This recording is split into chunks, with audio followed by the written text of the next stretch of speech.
folk horror hits a specific nerve. It's the feeling of stumbling into a community that is isolated, secretive, and somehow unnaturally wealthy.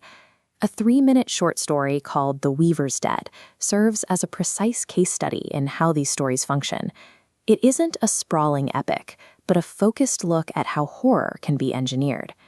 It begins with a massive stone loom and a grotesque idol of a spider deity. An elderly woman with milky-white eyes weaves golden threads, producing shimmering silk that clothes a village of people who have everything they need, yet no one smiles. In stories like this, the tension comes from watching the gears of the plot turn.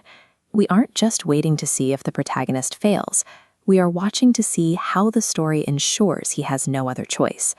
This circular path maps out a sequence designed to pull the audience and the protagonist into the same inescapable center. Each step works to peel away layers of safety. By the time the sequence reaches the middle, the exit has already been closed off. When we look at how these beats connect, we can see the difference between a simple campfire story and a narrative that functions as a closing trap. The arrival of Arjun on a motorcycle brings a modern perspective to this ancient setting. He is an architect, a person who builds things based on blueprints and physics. He is here to survey the village for a new road, a project that would bring infrastructure and connection to a place that has survived by remaining hidden. Almost immediately, the village begins to reveal its internal logic. An old man warns Arjun, "Don't let Veda measure you for a suit. Once she has your length, she owns your soul." It sounds like a superstition, but it's actually a statement of how this economy operates. Arjun dismisses the warning because he views the village as a logistical problem to be solved, rather than a system with its own violent requirements. The first crack in his logic appears when he finds a piece of violet silk snagged on a branch. It's cold and vibrates in his hand, a physical object that refuses to behave according to the laws of science he knows. Then comes a cup of sweet tea offered by the weaver, Veda. In the logic of the story, accepting this drink is the point where Arjun stops being an observer and becomes part of the village's inventory. He falls into a nightmare of silver threads, seeing the faces of missing people literally woven into the walls. The silk the village produces isn't just a luxury good, it is the physical remains of the people who came before him. This experience shatters his rational defenses. He is no longer an architect surveying a road. He is a raw material inside a machine.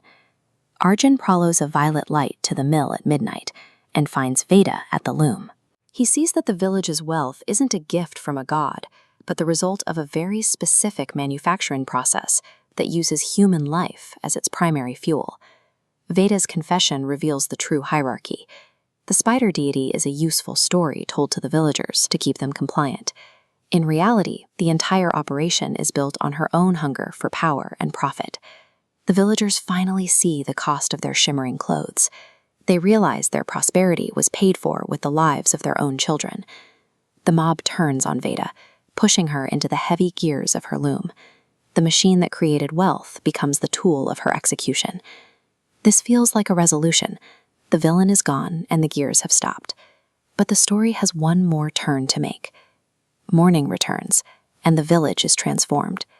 Without Veda at the loom, the shimmering silk turns to rags. The illusion of wealth cannot survive without the weaver.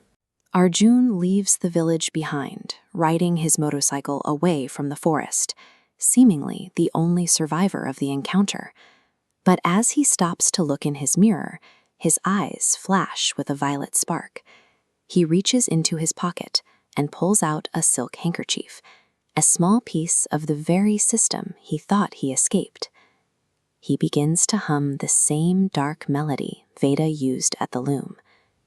The machinery of the village hasn't been destroyed. It has simply found a new operator. The story ends with a circle rather than a line. It suggests that once a system for extracting wealth at any cost is established, it becomes self-sustaining. Whether it's a silk mill in a folk horror story or the ruthless expansion of an industry in the real world, the machine doesn't care who is sitting at the loom, as long as the weaving never stops.